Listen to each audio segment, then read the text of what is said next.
Hi there, Lindsey Sparks, author of the ECHO Trilogy and a whole bunch of other books. And it has been a very long time since I recorded an episode of Read by the Author. And if you are still with me, thank you for sticking around. I apologize. I had another baby. I mean, not another baby. The last episode that I recorded of this was in April of 2023, which is over a year ago, which is insane, completely ridiculous. I I am sorry. I would really love to finish recording this book tonight so I can release it in a timely manner. My plan is to continue on then with the last book in the trilogy. So hopefully I can manage that. It's still, I think I re listened to my last intro on the last episode for Dissonance, and I mentioned the chaos of my life. And the chaos has continued, not in a bad way, the chaos of three young children. It's just, it is chaos, but I'm spending more and more time with my books, and I'm definitely feeling the itch to spend more time in my fictional worlds. So, my desire is to resume regular recording of episodes of Read by the Author. And side note, I will be recording my next audiobook for the next book that's coming out, which is the first book in a new series. So I'm very excited about that. And I'm trying to figure out my setup. I'm using a new I didn't intend for this to be like a full update. So feel free to skip past this. It's just been a really long time, but I have a whole new setup. So hopefully the audio is a little bit better. I mean, it's not like an entirely new setup. It's a trifold cardboard stand that you would use at a science fair with a blanket over it to help muffle some of the sound to keep it from echoing in my office, because my office has a vaulted ceiling, which sounds really fancy, but it's really just a shed with a vaulted ceiling. So I'm working on increasing the audio quality so I can actually do a real audiobook and not feel bad about the quality of the audio. If you want to check out that project, I will be releasing it on Kickstarter first. So if you're listening in real time or within the next few months after this episode comes out, that book is called Heir of Blood and Moonlight. Heir as in like heir to the throne, not air as in like the air we breathe. The Kickstarter project includes the audiobook narrated by me. So if I am happy with how it turns out, then I am planning on using that as the main audiobook for the book on like Audible and Chirp and all of the other places. So yeah, I will not be able to put that one up on YouTube because it is like times 10 the spiciest book I have ever written. It's not that I couldn't put it on YouTube. I think I could put it on YouTube, but I couldn't put it on YouTube and make any advertising money off of it, which is the whole point of me putting my audiobooks on YouTube is to have another stream of income. So, in case you want to, in case you want to hear me reading extremely spicy vampire romance, definitely check out that Kickstarter for Heir of Blood and Moonlight. The pre-launch page is up right now, and it's going to launch in October. So, and I'm planning on recording it in my Discord server, which is where I'm recording this right now. Or I mean, I'm in there while I'm recording this. So if you're not already in my Discord server, if you want to be able to hear live recordings, which include all of the, especially as I get into Heir of Blood and Moonlight, it will include all of the like giggling and blushing, and you'll just hear me talking constantly about how I'm overheating and sweating because I'm so embarrassed that I'm saying these things out loud. You should definitely join my Discord server because it's going to be mortifying, but also hilarious. I'm really excited. I think it's going to be amazing. I realize as I'm getting more excited about this, I'm talking really loud. I need to move away from the microphone. Okay, so let's go ahead and continue with Dissonance. We are on chapter 6, And I hope the voices aren't too dissimilar to how they sounded when I left off over a year ago. Still crazy. I can't believe that. Okay, let me calm myself down and let's get back to the story. 6. Ah and awe. Hello? Lex?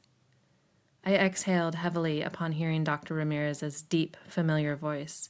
Hey, Dr. Ramirez. I took a deep breath to calm my frazzled nerves. Sorry to keep calling you, but texts haven't been getting through on my phone lately, I lied. And, well, it's a long story. It's all right, Lex. I thought I could hear a smile in his voice. I'm on a conference call right now, so...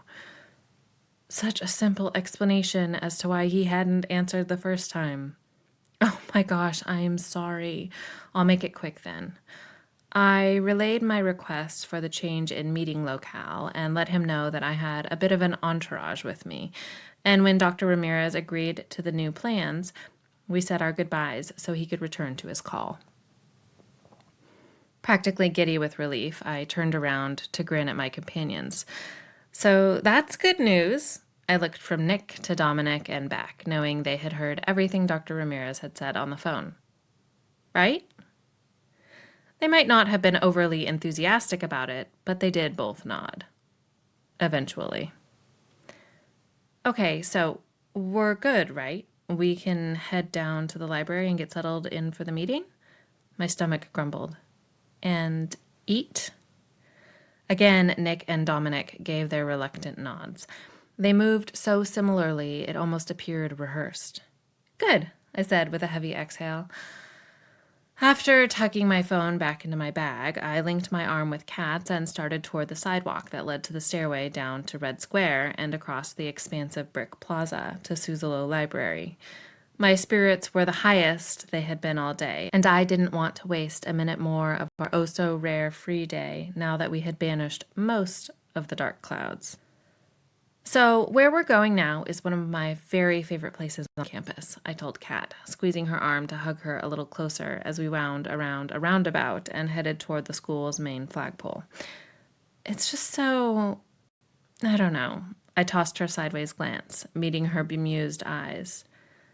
I remember the first time I came here. It was for a middle school field trip, and my mom was my group's chaperone. As we reached the broad cement stairs leading down to Red Square, I leaned in closer, like I was going to share a secret. She was a husky, too, I said, then straightened. So she had all kinds of stories that made this place seem magical. It was like getting a chance to glimpse into her past. I snorted, ironically enough. I shook my head. But anyway, Suzzallo was the place she was most excited to show me because she knew how much I would love it because it basically looks like an old castle. We reached the bottom of the stairs and stepped onto red bricks whose color had been dulled by the span of dry heat we'd been having. Passing between aluminum bike racks and a row of alternating purple and gold flags boasting the benefits of attending the U to new and prospective students, we made our way into Red Square. A few moments later, I pointed ahead to where part of the grand old library was coming into view behind Kane Hall, made only more majestic in comparison to Kane's blocky cement colonnade and overall general hideousness. And there it is, I said quietly. Dear old Suzzallo. You know, Kat said, I have been here before. Like, every year we'd take a field trip here and learn about all the history and stuff. I looked at her, shaken out of my nostalgic reverie, and grinned. Of course you have. But you've never been here with me, and that is an entirely different thing. She looked at me, a single eyebrow raised. Lucky girl to get that gene when it had passed me by without a second glance. Why is that? Because I'm not going to tell you the history. A little bounce entered my step as we drew nearer to the library's arched doorways, the central figures in Suzzallo's elaborate Gothic facade. I'm going to help you feel the history of this place, and it's so much more than that. It's the beauty of knowing how much knowledge has passed through its doors, transported in the minds of students and researchers, The appreciation and awe that comes with understanding just how purposeful each and every piece of architecture and decoration is, and how each element represents not only academia and discovery, but this crazy, unique place we call home. I mean, I stopped in the middle of the nearly empty brick plaza and gestured to the stairs that led away from Red Square to the south end of campus. Tree-lined brick buildings bordered a wide walkway leading to a large circular fountain surrounded by a sea of rose bushes. Beyond that, the horizon was decorated with two staples of the Puget Sound area: never-ending evergreen-covered foothills and majestic Mount Rainier, grand as ever against a backdrop of clear blue summer sky. There's nowhere else in the world like this. There was a reason Marcus had chosen to establish his line's main complex in the Puget Sound, despite his propensity to grumble about the prominent damp chill that lasted full on half the year. It was so damn beautiful, and I could see in Kat's rich brown eyes that she understood. Maybe better than either Marcus or I ever could, because she was from here. This place was in her bones, in her blood. It was her home. Well, come on, she said, tugging on my arm and dragging me onward toward the library. Now that you've got me all excited to feel the history, let's get this show on the road already. I laughed and, more than willing, let her tug me toward Suzzallo. Glancing over my shoulder, I spotted Nick hanging back several dozen yards, seeming to watch everything and nothing at the same time. But I didn't see Dominic anywhere. At spotting my quizzical expression, Nick nodded toward the library, and I understood. The other half of my minimal guard for the day had gone inside to scope out any potential dangers before I stepped through the front doors. Duh. Once we were inside in the foyer, the muffled echo of voices surrounded us. A buzzing tour group huddled together further in the library where the 1970s edition joined up with an original 1920s structure, and people sitting in clusters in the cavernous cafe to the right of the foyer shared hushed conversation over iced coffees and laptops. Author's note: I did a ton of research looking for pictures and stuff when I was putting together the 10th anniversary special edition hardcovers, which have, I now realize, come out since the last time I recorded this. So those are available if you want one. They are beautiful, stunning books. They are not cheap, be warned. But they have tons of bonus scenes and all kinds of fun stuff. But anyway, when I was putting together a bunch of things for those books and looking for pictures of settings and stuff, I was looking at what is actually in Suzzallo Library now. So this is one of those aspects of Lex that has definitely come straight from me. Her love of the UW campus, which is my college, and then also her love of Suzzallo Library, which was like my happy place when I went there. But it is the cafe area, as I described it in this story, does not exist anymore. I think it's a Starbucks now. It's like a real coffee shop now. It is completely different. When I went there, it was just this kind of like, it had like those like dividers that you can bring in like for conferences, or it was a very like, it looked like a very temporary setup that was there the entire time I went to school there, which was for 6 years because I got 2 degrees there. But it's just crazy to think that this is still, when I think of that place, this is when I think of Suzzallo and I think of walking in through those doors, in my head, this is what it looks like right now. The way that I'm describing it in this book, the way that it was when I went there. But if I were to go there, it would be completely different, and that memory would kind of be shattered. So it's a weird feeling, which I'm sure you can relate to when you think about places from your past that are no longer the same as they were when you knew those places, when you were familiar with those places.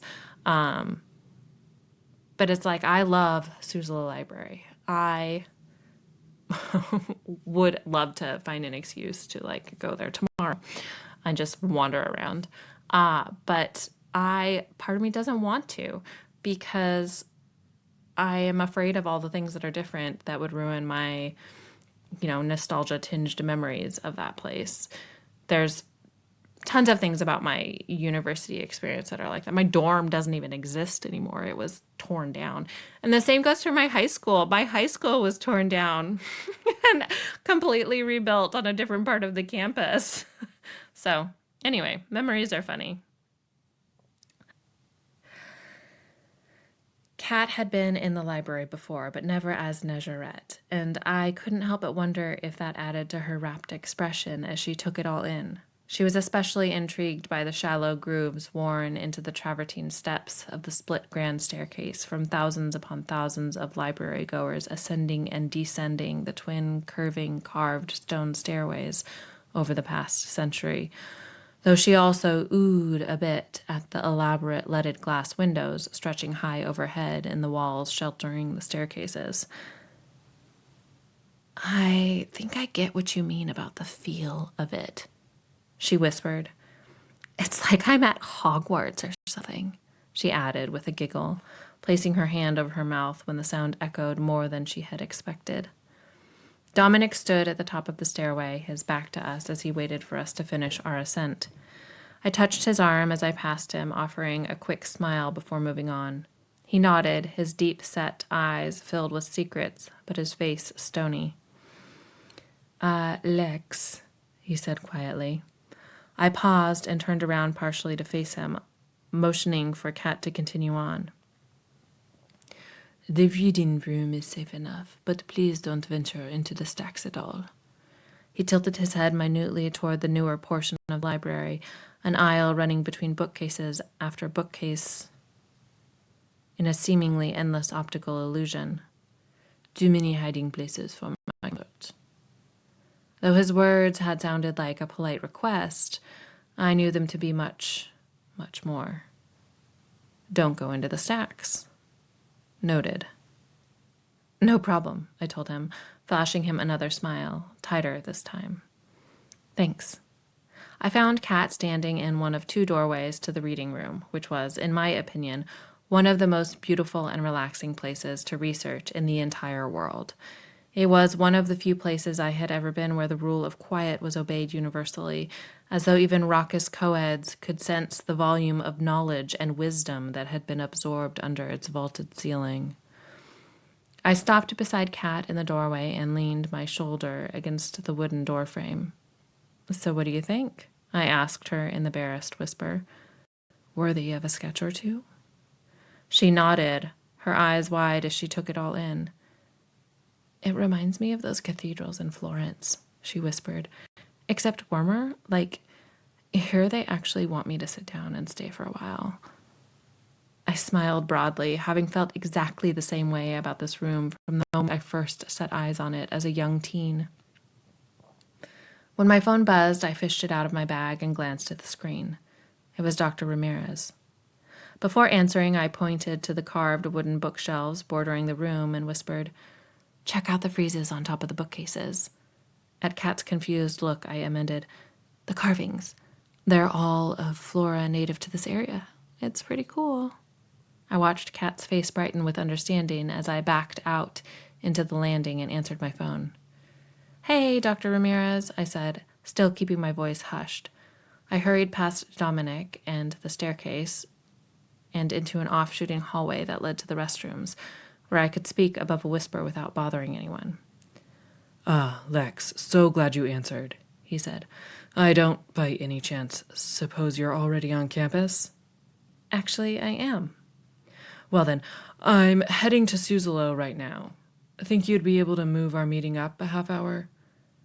A muffled laugh made its way across the line. This is the last thing on my calendar today, and with the rest of the day unexpectedly free, I thought I'd take advantage of the sunshine and head home afterward to get a full afternoon of gardening in. The mental image of big, burly Dr. Ramirez rolling up his shirt sleeves and getting dirty in a flower bed was enough to make me grin. Yeah, of course. I'm actually already here. I'll meet you in the cafe in a few minutes. I emerged from the hallway to find Kat and Dominic waiting for me at the top of the nearest staircase, and for some strange reason, that eerie sense of waiting had a resurgence. Or maybe it had been there all along, but wanting to enjoy at least part of the day, I had been too stubborn to acknowledge it. It's just the weirdness in the yacht, I told myself, and the dream and my hormones and, as much as I hated to admit it, being away from Marcus. It was a perfect recipe for a crappy day. I took a deep breath, then forced a smile. Who's hungry? 7. Tick and boom. Egypt certainly seems to have agreed with you, Dr. Ramirez said after releasing me from a body-engulfing grandfatherly hug. His soft brown eyes scanned my face. You look absolutely radiant. Oh, well, I glanced down at the floor and felt my face heat. Gracefully accepting compliments had never been my strong suit, a facet of my personality that appeared to intrigue Marcus. That's because she's Kat slapped her hand over her mouth.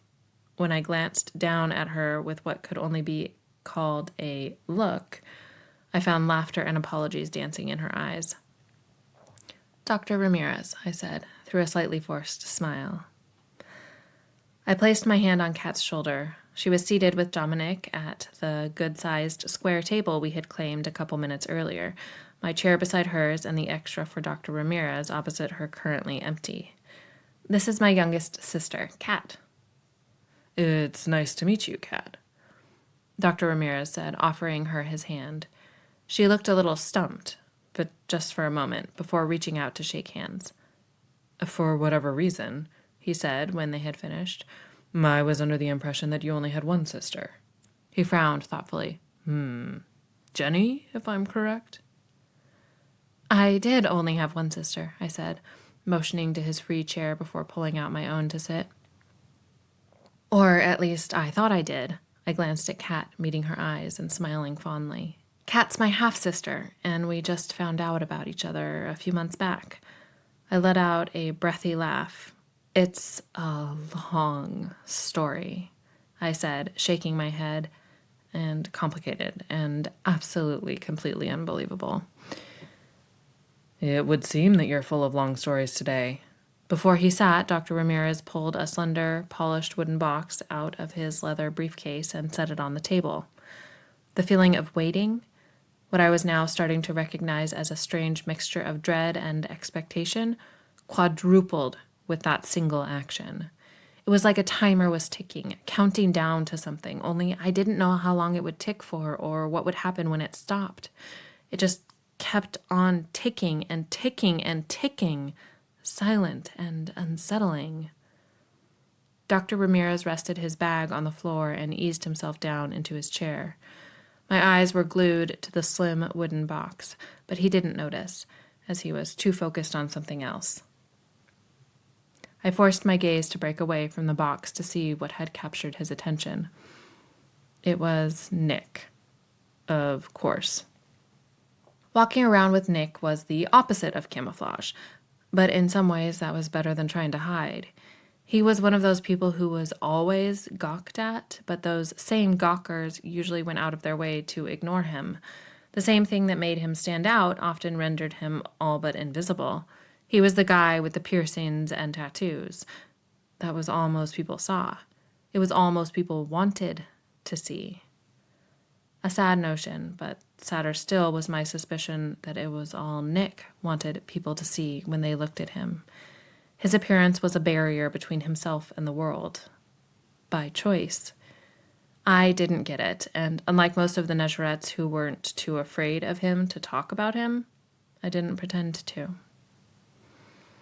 At the moment, my confounding friend was returning from the coffee bar with a monstrous energy drink, a plastic-wrapped sandwich, and a couple of large cookies.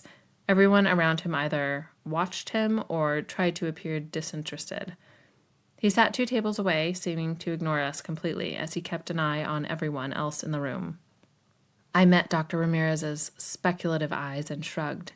He smiled faintly and shook his head, his eyebrows quirking together as if to say, Kids these days.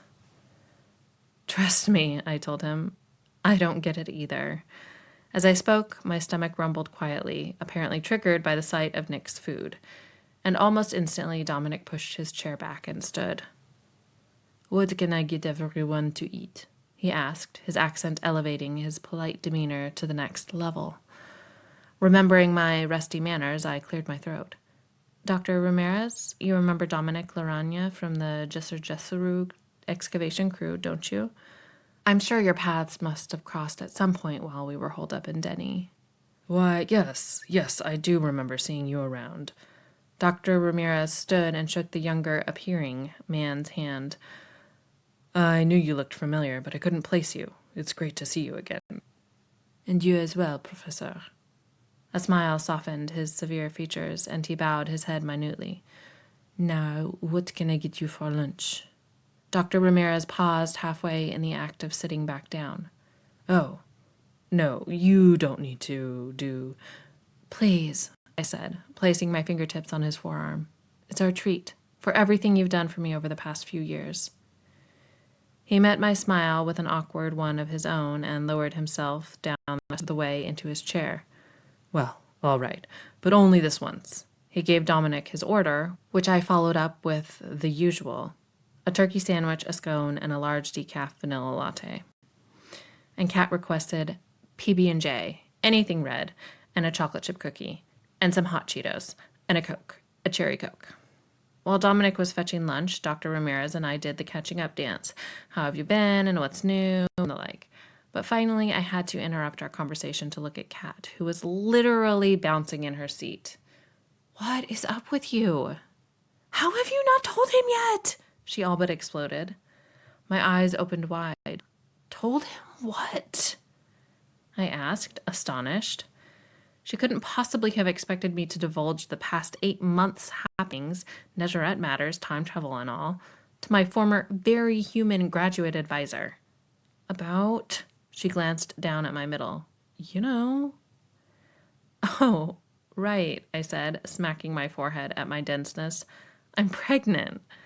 The words came out blasé, but the moment they were free, I blushed. Because to get pregnant, as everyone knows, you had to have sex, which meant I had basically just told Dr. Ramirez that I'd had sex, which was just awkward. Oh, well, congratulations. He looked from me to Kat and back, clearly uncomfortable. Apparently he found it awkward too. I'm assuming? Oh, yeah, Kat said. It's not one of those whoopsie things. I mean, it kind of is, but they're stoked about it anyway. Dr. Ramirez's responding grin was full and warm. Congratulations. You two make a handsome couple, he said, glancing to the line at the coffee bar where Dominic was standing with a food-filled wire basket in his hands, next to pay. Dom? I said, surprised, and Kat snorted unabashedly. Oh no, we're not. He's not. He's just my half-brother I didn't know about last year, best friend, bodyguard, platonic soulmate. Friend, I said lamely, because he was so much more. Oh, I'm sorry, Dr. Ramirez said. I just assumed. He shifted in his seat, shaking his head. This is a bit embarrassing. It's fine, I told him. Dom and I are really close friends, but I'm actually engaged to Marcus Bahur, the Jesseru excavation director. I chuckled to myself. So, thanks for recommending me for the position on the excavation. Dr. Ramirez laughed out loud and, much to my amusement, actually slapped his knee. Well, how about that? Never knew I had a future in matchmaking. His smile was broad, warm, and catching. Kat and I were grinning along with him almost immediately. But as my eyes were once again drawn to the small wooden box, my smile wilted. Ah, yes. Dr. Ramirez pushed the box across the corner of the table to me. This. I forgot about it in the excitement of everything. I made small, interested noises, once again forcing myself to look away from the box despite my desire to do nothing but stare at it, especially now that it was close enough to me that I could almost make out a shadow of my reflection on its surface. Part of me expected it to open a yawning mouth and lunge at me in an attempt to bite my face off. Another part of me wanted to open it more than anything I had ever wanted, ever, because I was fairly certain opening the damn box would be the only way to make the sense of waiting, the silent ticking, finally stop. So what's in it anyway? Kat asked. Her words seemed to jog me out of a trance. I placed my fingertips on the edge of the box and slid it closer to me. What's the story behind it? I looked at Dr. Ramirez. All you said in your email was that you had an artifact for me, something with me written all over it. Dr. Ramirez nodded slowly. Right, well, he reached out and tapped the polished lid. This little gem here actually came to me with a note inside. Just 2 words on it. Both Kat and I leaned forward, waiting. Tick, tick, tick. Dr. Ramirez's warm brown eyes met mine, his eyebrows raised. Alexandra Larson. Slowly, my stare dropped to the box, and I fought the urge to shiver. The expectant sensation was nearly overwhelming now, the silent ticking almost deafening. Oh my God, open it, Lex, Kat said, squirming in her seat. She was gripping the edge of the table, her fingertips pressing against the surface so hard they were bleaching of color. All this mystery, I seriously can't handle it. Neither could I. Tick, tick, tick. The lid creaked faintly as I opened it. The sense of waiting, of expectation, turned to full-on dread, and as I rested the lid on the tabletop, to near outright revulsion. It was a struggle to keep my expression curious, interested, to fight the urge to slam the lid closed and throw the repulsive thing across the room while brushing off the sudden tidal wave of heebie-jeebies like so much raw sewage. Because I had absolutely no reason to feel that way about what was in the box. I would have no way to explain my totally bizarre reaction to it. And possibly, most disturbing of all, the ticking in my head hadn't stopped when I'd opened the box. It had only grown louder, become truly audible. What is it? Kat asked, her voice filled with nothing but curiosity and maybe a hint of disappointment. A compass? I shook my head, leaning in to get a closer look despite my urge to fling the box away. It's a watch. A pocket watch. Couldn't she hear it ticking? It sounded so loud to me, overwhelming all the other sounds in the room as I stared at the device nestled snugly in a padded gray velvet depression. The watch was made of some dark metal that had been treated in a way that caused it to appear nearly black. I squinted, my mouth quirked to the side. Not nearly black. The thing was pitch black. Its dull metal surface not reflecting light but seeming to consume it. The sense of revulsion it instilled within me wasn't based on how it looked. Rather, the watch was breathtakingly beautiful creation, its black filigree design undeniably delicate and feminine. But from something deeper, it was instinctive, a gut feeling. This pocket watch was wrong, or off. Its very existence clashed with my internal sense of balance, of ma'at. I realized, pressing my palm against my abdomen as though I could somehow draw strength and will and clarity of mind from the 2 souls within, the living embodiment of universal balance. What's it look like on the inside? Kat asked, reaching out to touch the watch's black filigree cover. Breath catching, I snapped the lid of the box shut and raised my head, meeting her eyes. I didn't know what would have happened if she touched the watch, but I had the visceral sense that touching it would be a very, very bad thing. Lex? Her brows drew together, her eyes filled with worry. Are you okay? You're so pale. I cleared my throat and licked my lips.